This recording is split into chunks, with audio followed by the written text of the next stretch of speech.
আসসালামু আলাইকুম। আমি তরিমা। কেমন আছেন আপনারা সবাই? আশা করি সবাই ভালো আছেন। আমিও আছি, আল্লাহর মধ্যে ভালোই আছি। তো আজকে সকাল সকালই গোসলটা করে ফেলছি, কারণ মার শরীরটা আজকে ভালো না, রান্নাবান্না করতে হবে। গোসলটা করে নামাজটা করে বসলাম, তো ভাবলাম যে কিছু কথা আপনাদের সাথে বলি। আসলে ফ্যানটা ঘুরতেছে, আপনারা কি ঠিকভাবে শুনতে পাচ্ছেন না কিছু বুঝতেছেও না, কিন্তু এতটা গরম যে আমি ফ্যানটা বন্ধ করে যে বসবো সেটাও মানে পারতেছি না আসলে। তো কি খবর সবার, কেমন আছেন জানাবেন। আর আপনারা কে কোথায় থেকে আমার ভিডিওগুলো দেখছেন সেটা একটু উল্লেখ করবেন। কে কোন জায়গা থেকে, কে কোন কান্ট্রি থেকে কমেন্টসগুলো করবেন। আমি ওগুলো আমার ভিডিওতে আবার বলে দিব, আপনাদের নাম, আপনারা কোথায় থেকে বলতেছেন। আসলে ভালো লাগে, দূর দূরান্ত থেকে দেখলে না নিজের মনে একটা কনফিডেন্স জাগে যে না, যে কষ্টটা করতেছি এটা সার্থক হচ্ছে। এই তো। আর কালকে থেকে মোবাইলটা বাঁকা হয়ে আছে। 2-3 দিন ধরে আসলে কেমন জানি কিছু মানে ভালো লাগতেছে না। এদিকে মার শরীরটাও ভালো না। কালকে হঠাৎ করে রাত্রেবেলা আমাকে বলতেছে যে আমার না খুব খারাপ লাগতেছে, প্রেশার ওষুধ কি 2টা খাইলাম? আমি না, তুমি তো একটাই খাইছো। পরে বলে ঠিক আছে, আমারটা মানে আমার মনে হয় অনেক লো হয়ে গেছে প্রেশার, ঘাড় গুড় কেমন জানি খাইয়ে যেতেছে, ভালো লাগতেছে না, মাথা ঘুরতেছে, হাত পা ঠান্ডা হয়ে আসতেছে। আমি একটা স্যালাইন দিই, তাড়াতাড়ি স্যালাইন দিলাম, তখন রাত বাজে অনেক। স্যালাইন দিয়ে তারপরে 2টা ডিম সিদ্ধ করে দিলাম, দিয়ে ওইখানে আজকে 3-4 রাত ধরে আমি বসে থাকতেছি মার সাথে, কারণ মার ঘুমের ভিতরে মা জানি আসলে কেমন কেমন করে ওঠে, এটা মাঝে মাঝেই মার হয়। তো আব্বাও নাই এখানে, ওই জন্য আসলে টেনশনে ঘুম হয় না 3-4 দিন ধরে। আমি আজকে কালকে রাত্রে একটু ঘুমাইছি, তাও 3টার সময় একটুখানি ঘুমাইছি। আজকে 4-5 রাত ধরে আমার কোনো ঘুম নাই, কারণ বসে থেকে এটা টেনশন কাজ করে যে মার কী অবস্থা। আমি একটু পর আমার রুমে আসি, আবার ওই রুমে যাই, এই অবস্থা। কিন্তু কালকে আর আসিই নাই এরকম। ওখানে 3টা পর্যন্ত বসেছিলাম।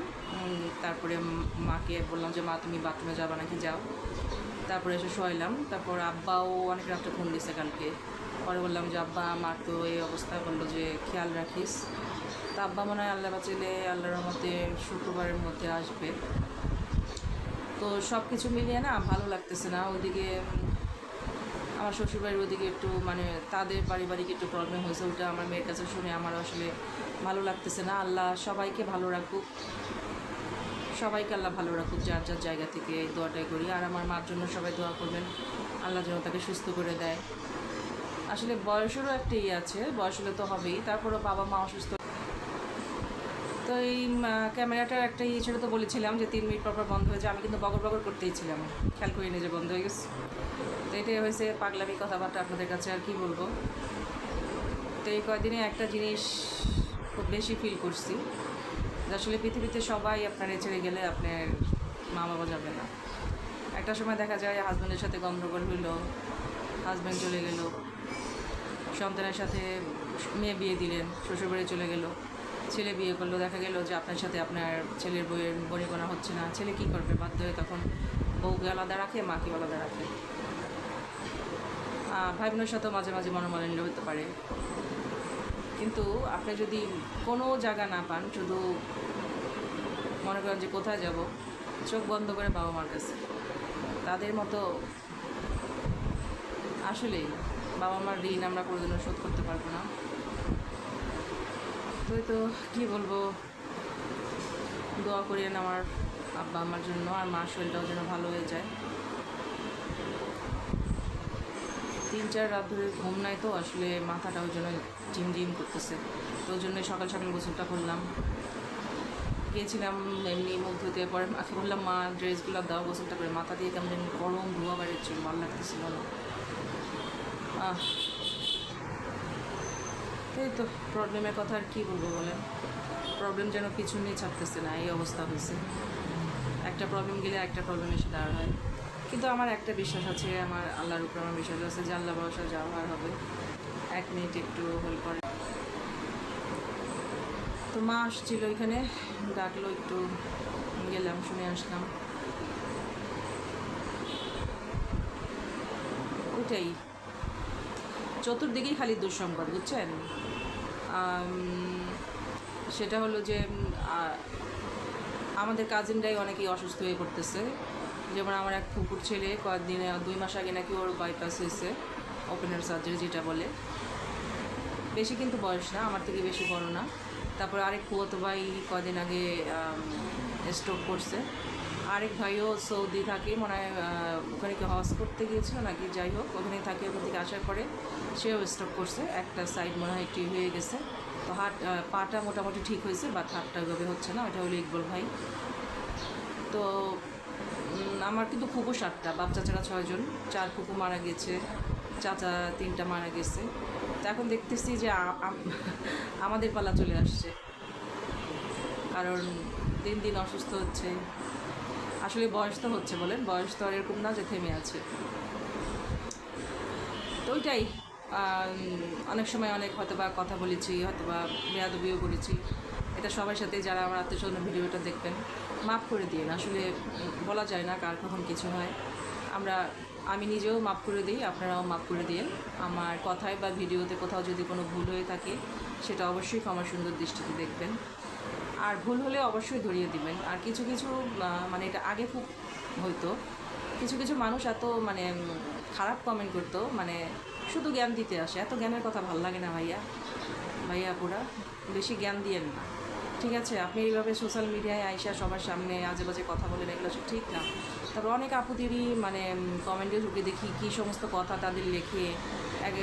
এই যে রেহেনা আপু, মানে রেহেনা রাখি যে আপুটা আছে, আমার কি ভালো লাগে ওনার ভিডিওগুলো। ওনার হাজব্যান্ড আর ওনার বাচ্চা হয় না, এটা নিয়ে ওনাকে কি আজে বাজে কথা, এটা কোনো কথা হইতে পারে বলেন?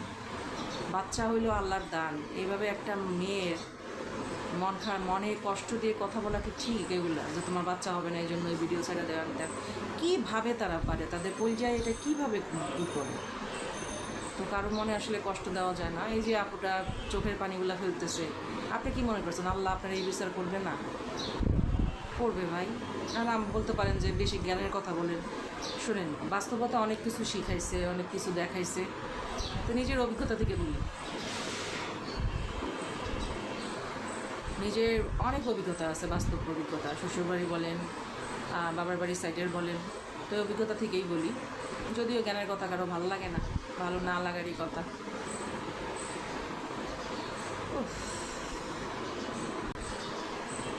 আর আপু ভাইয়ারা আমার জন্য একটু দোয়া করবেন। আসলে আজকে 4-5 দিন হলো মারও শরীরটা ভালো না, আমারও না মনটা মানে ভালো লাগতেছে না, কোথাও না আমি মনটা স্থির করতে পারতেছি না। আসলে সব কথা তো সোশ্যাল মিডিয়া বলাও যায় না, অনেকই ব্যক্তিগত ব্যাপার থাকে। আসলে অনেক কিছু না, মানে এখন এসে অনেক কিছু মানে মনে হচ্ছে যে আসলে কি আমি এটা রিজার্ভ করতাম, মানে আমি কি এটারই যোগ্য ছিলাম, বা এটাই কি আমার কপালে ছিল? আবার চিন্তা করি না যে না, আল্লাহ যা করবে আমার ভালোর জন্যই করবে। এগুলো সব কিছু না হিসাব নিকাশ মিলাতে গিয়ে না কেমন জানি ভালো লাগে না। তো মা বলতেছে তো কী হয়েছে? এখন দেখা গেছে 3-4 দিন ধরে চুপচাপ বসে আছি, অনেক কিছু চিন্তা করতেছি। তাই বললাম যে মা মনটা ভালো না, তো 2-3 দিন ধরে চুপচাপ থাকি, ঠিক হয়ে যাবে। দেখবেন আপনি যখন একা হবেন তখন কিন্তু আপনার আল্লাহর সাথে দেখা যাবে যে আল্লাহর সাথে আপনার কথা হইতেছে মনে মনে, ঠিক আছে? তখন মনে নিজের বুদ্ধি তখন অনেক খুলে যাবে যখন একা থাকবেন, ভালো মন্দর বিচার করতে পারবেন। তাই বললাম যে মা আমি কিছুদিন একটু একা একা থাকি। কালকেই বলতেছিলাম যে মা না ভালো লাগতেছে না, মানে মাকে তো দেখবোই, সব কিছুই দেখতেছি, বাট যতটুকু পারতেছি, যতটুকু সময় একটু একা থাকতেছি। কারণ চতুর্দিকে এত খারাপ সংবাদ, আমার না আসলে ভালো লাগতেছে না। অনেকগুলো পরিচিত মানুষ তারাও শুনতেছি মারা যাচ্ছে। তারপর দেশের অর্থনৈতিক অবস্থাও মানে খুবই বিপর্যস্ত। যাদের চাকরি বাকরা ছিল আত্মীয়স্বজন তারাও বলতেছে যে চাকরি বাকরা থাকে নাকি সেটাও সন্দেহ আছে। তো সব কিছু মিলিয়েই মনটা ভালো লাগছে। তো এই কথাগুলোই বলা ছিল। আর আজকে কী ভিডিও বানাবো এটা বুঝতেছিলাম না, কারণ মন ভালো থাকলে না ভালো থাকলে কিছু ভালো লাগে না। আর আমার মার জন্য একটু দোয়া করেন সবাই, মার জন্য অসুস্থ হয়ে যায়। কারণ আমার কী বলবো, আমার এখন ভরসার জায়গা, আস্থার জায়গায় বাবা মাই। তাদের কিছু হয়ে গেলে আমি শেষ। আল্লাহ তাদের হায়াত দারাজ করুক, তাদের অনেক বছর বাঁচিয়ে রাখুক সুস্থ স্বাভাবিকভাবে, এই দোয়াই করি। আর আমরা নিজেদের জন্য দোয়া করি, দেশবাসী সবার জন্য দোয়া করি। যে একটা বিপর্যস্ত মানে সময় আমরা পার করতেছি, এটা আসলে ভয়াবহ। এটা আল্লাহর রহম করা ছাড়া আসলে আর কোনো রাস্তা নেই। তো যাই হোক, অনেকগুলো জ্ঞানের কথা বলে ফেললাম, ভাইয়া পরে কিছু মনে করেন না। আসলে আপনাদের সাথে আল্লাহর সাথে, হ্যাঁ, যেমন একটু আগে আল্লাহর সাথে শেয়ার করছি, মনটা হালকা হয়েছে। তারপর মনে হলো যে না যাই, এখন একটু আপু ভাইয়াদের সাথে, আন্টি আঙ্কেলের সাথে একটু শেয়ার করি। আপনার সাথে না বললে কার সাথে বলবো বলেন? তো আমার ভিডিও দেখার পরে যদি ভালো লাগে লাইক কমেন্ট শেয়ার সাবস্ক্রাইব করবেন। আমার আরেকটা চ্যানেল আছে তরিমা বুশরা কুকিং, ওইটাও দেখবেন। আর ফেসবুকে একটা পেজ আছে তরিমা বুশরাস কিচেন। ওকে, সবাই ভালো থাকেন। আজকে এই পর্যন্তই। আল্লাহ হাফেজ, আসসালামু আলাইকুম।